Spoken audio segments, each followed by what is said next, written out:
আজি জনজাতি মহাসংঘ অসমৰ ডিমুৰা জিলা সমিতিৰ উদ্যোগত আৰু ডিমুৰীয়া অঞ্চলৰ জনজাতি সংগঠনবিলাকৰ আহ্বানত অনুষ্ঠিত হোৱা আজিৰ প্ৰতিবাদী সভা এখনত আমি উপস্থিত থাকোঁ। আৰু এই সভাৰ উদ্দেশ্য আছিল যে অসম চৰকাৰে ইতিমধ্যে নতুন নতুন জনগোষ্ঠীবিলাকক ট্ৰাইবেল বেল্ট ব্লকত সুৰক্ষিত শ্ৰেণীৰ তালিকাত অন্তৰ্ভুক্ত কৰাৰ প্ৰতিবাদত আজি এই প্ৰতিবাদী সভাটো অনুষ্ঠিত হয়। আৰু সভাত আমি কেইটামান কথা আমি সিদ্ধান্ত হিচাপে লৈছোঁ। প্ৰথম কথা হ'ল অসম চৰকাৰে এই ট্ৰাইবেল বেল্ট ব্লকৰ যিটো অৰ্থ গঠন কৰাৰ যিটো ইয়াৰ ধাৰণা, এই ধাৰণাকেই আচলতে অসম চৰকাৰে নতুন নতুন জনগোষ্ঠীবিলাক অন্তৰ্ভুক্ত কৰাৰ জৰিয়তে ইয়াক গুৰুত্বহীন কৰিবলৈ বিচাৰিছে। সেইটো গুৰুত্বহীন কৰাৰ বাবে তেওঁলোকে পৰিকল্পনা কৰে বুলি আমি ক'ব বিচাৰোঁ। 10 চেপ্টাৰ মতে 10ম অধ্যায় মতে নিৰ্দিষ্ট জনগোষ্ঠীবিলাক ইয়াত প্ৰটেক্টেড ক্লাছত অন্তৰ্ভুক্ত কৰা হয়। আৰু সেই মৰ্মেই এই বেল্ট ব্লকত ইতিমধ্যে জনজাতি হিলছ আৰু প্লেইনছ, ট্ৰাইবেল হিলছ আৰু প্লেইনছ তেওঁলোক ইয়াত প্ৰটেক্টেড ক্লাছত পৰে। তেনেকৈ চান্থালসকলো পৰিছিল, তেনেকৈ কোচ ৰাজবংশী আনডিভাইডেড গোৱালপাৰা ডিষ্ট্ৰিক্টত পৰিছিল। আৰু তেনেকৈ বেল্ট ব্লকত তেনেকৈ চলি আহিছিল। কিন্তু পৰৱৰ্তী সময়ত দেখা গ'ল যে বি টি এ ডিত 96ত গোৰ্খা হিচাপে নেপালী গ্ৰেজিয়াৰ আৰু কাল্টিভেটৰসকলক চিনাক্ত তেওঁলোকৰ প্ৰটেক্টেড ক্লাছত অন্তৰ্ভুক্ত কৰিলে। তেনেকৈ আপাৰ আছামত আমি দেখিছোঁ শদিয়াতো তেওঁলোকে কৰিছে, শদিয়া বেল্ট ব্লকতো তেওঁলোকে কৰিছে, কিছুমান জনগোষ্ঠীক তাত অন্তৰ্ভুক্ত কৰিছে। আৰু অতি শেহতীয়াভাৱে এই ডিমুৰীয়া জিলাত বা ডিমুৰীয়া অঞ্চলত থকা ট্ৰাইবেল বেল্ট ব্লকত কোচ ৰাজবংশী জনগোষ্ঠীক প্ৰটেক্টেড ক্লাছত অন্তৰ্ভুক্ত কৰিছে। তো এই ক্ষেত্ৰত আমাৰ ক'বলগীয়া এইটোৱেই যে কোচ ৰাজবংশীসকল ইয়াত বেল্ট ব্লকৰ আইনমতেই তেওঁলোক প্ৰটেক্টেড ক্লাছত সোমাই আছে। তেওঁলোক এই বেল্ট ব্লক গঠন হোৱাৰ আগৰে পৰাই যিহেতু ইয়াত বসবাস কৰি আছে, গতিকে সেই সূত্ৰে তেওঁলোকে ইয়াত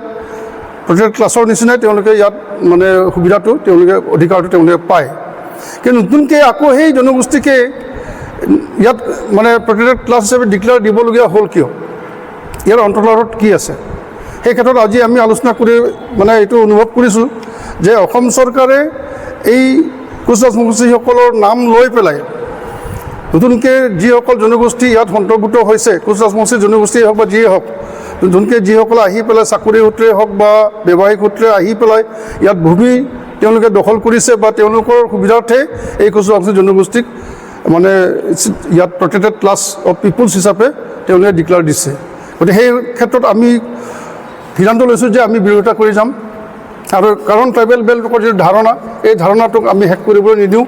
বেল্ট ব্লকৰ এই আইনটোৰ কাৰণেই অলপ হ'লে আমি সুৰক্ষিত হৈ আছোঁ।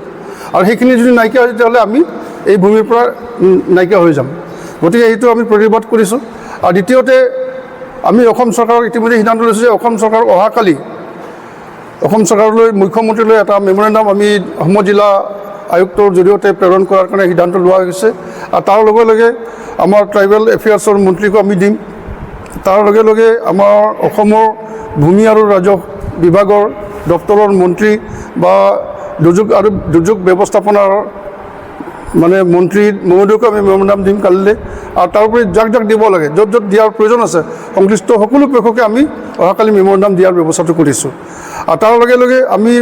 এই এপ্ৰিল মাহত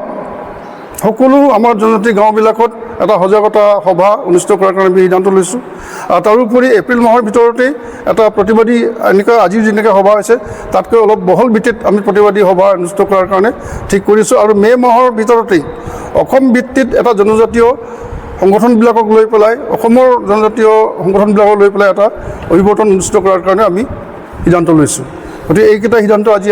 আমাৰ পৰা আমি লৈছোঁ। আৰু তেনেকৈ আমি এই বিষয়টোক প্ৰতিবাদ কৰি যাম। আৰু এই প্ৰতিবাদ কেৱল ডিমুৰীয়া অঞ্চলত আবদ্ধ নাথাকিব, সমগ্ৰ অসমত এই প্ৰতিবাদটো কৰা হ'ব। চৰকাৰে জানুৱাৰী মাহতে যিখন নটিফিকেশ্যনৰ জৰিয়তে কামৰূপ মহানগৰ জিলাৰ, বিশেষকৈ কামৰূপ মহানগৰ জিলাৰ কোচ ৰাজবংশীসকলক ট্ৰাইবেল বেল্টত ভূমি অধিকাৰ দিয়া কথাটো কৈছে। এতিয়া আমাৰ কথাটো হৈছে, এতিয়া কোচ ৰাজবংশীসকলৰ যদি কথা চাবলৈ যাওঁ, তেওঁলোকে যদি ট্ৰাইবেল বেল্ট ব্লক গঠন কৰাৰ আগৰ যিখিনি কোচ, তেওঁলোকে ভূমি ৰাইটছটো পাই আছে, লেণ্ড ৰাইটছটো পাই আছে, তেওঁলোকে এনজয় কৰি আছে। তাত ট্ৰাইবেল আৰু কোচৰ মাজত কোনো সংঘাত নাই। তেনে ক্ষেত্ৰত চৰকাৰে নতুনকৈ আৰু কোচ ৰাজবংশীসকলক ভূমি অধিকাৰ দিব লাগে বুলি যিখন নটিফিকেশ্যন ওলাইছে সেই নটিফিকেশ্যন কিছু বিচাৰ্য বিষয় চাবলগীয়া কথাটোত কাৰণ আমি বিচাৰিছোঁ যে ইয়াত থকা কোচসকলে লেণ্ড ৰাইটছটো এনজয় কৰি আছে তাত আমাৰ ট্ৰাইবেলৰ কোনো আপত্তি নাই ট্ৰাইবেলৰ আপত্তি কৰা আৰু কোনো সংঘাত নাই এই মুহূৰ্তত কোচ আমাৰ শত্ৰু নহয় আৰু কোচৰ লগত ট্ৰাইবেলৰ কোনো সংঘাত আজিলৈকে আমি দেখা নাই আৰু ভৱিষ্যতে নহ'ব বুলি আমি কামনা কৰিছোঁ গতিকে চৰকাৰে যিখন নটিফিকেশ্যন চৰকাৰৰ নটিফিকেশ্যনৰ জৰিয়তে আচলতে কোনসকল কোচৰ কথা ক'ব বিচাৰিছে তাৰ এটা বিচাৰ্য বিষয় এতিয়া যদি সেই কোচ ৰাজবংশীৰ নাম লৈ যিখিনি কোচ ৰাজবংশীক লেণ্ড ৰাইট দিব লাগে বুলি যিখিনি কোচৰ কথা কৈছে সেইখিনি কোচ আচলতে প্ৰকৃত কোন হয় কাৰণ ইয়াত থকা কোচটো লেণ্ড ৰাইট পায়ে আছে পাই থকা কোচ ৰাজবংশীখিনি আকৌ লেণ্ড ৰাইটছ দিব লাগে কথাটো কি বুজালে আচলতে তেওঁলোকে ইয়াত থকা কোচবিলাকে যিখিনি কোচ খিলঞ্জীয়া কোচ বেলব্লক গঠন কৰাৰ আগৰ পৰা যিখিনি কোচ ইয়াত বসবাস কৰি আছে তেওঁলোকে লেণ্ড ৰাইটছ এনজয় কৰি আছে তেনে ক্ষেত্ৰত আকৌ নতুনকৈ কোচক লেণ্ড ৰাইটছ দিব লাগে কথাটোৱে আমাৰ কিছু অলপ বুজাৰ অসুবিধা হৈছে গতিকে আমি চৰকাৰক এই কথা স্পষ্ট কৰিবলৈ কৈছোঁ যে নটিফিকেশ্যনখন উল্লেখ কৰা যিখিনি কোচৰ কথা উল্লেখ কৰিছে তেওঁলোকে কোনখিনি কোচৰ কথা ক'ব বিচাৰিছে নহয় চৰকাৰ ষড়যন্ত্ৰ এনেকৈ হ'ব পাৰে নেকি যে এই কোচ ৰাজবংশীৰ নাম লৈ বিভিন্ন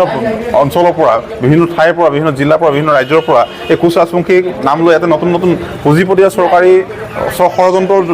যোগেদি ট্ৰাইবেল বেল্টৰ মাটি তেওঁলোকে অধিগ্ৰহণ কৰাৰ চিন্তা কৰিছে নেকি এই ধৰণৰ শংকা আমাৰ মাজত উপস্থিত আছে হৈছে তাৰ কাৰণে ট্ৰাইবেল সংগঠনবিলাকে যিহেতু বেলব্লকৰ প্ৰতি ভাবুকি আহিব বুলি শংকা কৰিছে তেনে ক্ষেত্ৰত ট্ৰাইবেল সংগঠনবিলাকৰ প্ৰতিক্ৰিয়াটো স্বাভাৱিক কথা তেনে ক্ষেত্ৰত আমি ট্ৰাইবেল সংগঠন হিচাপে বা মই ডিমৰীয়া নাগৰিক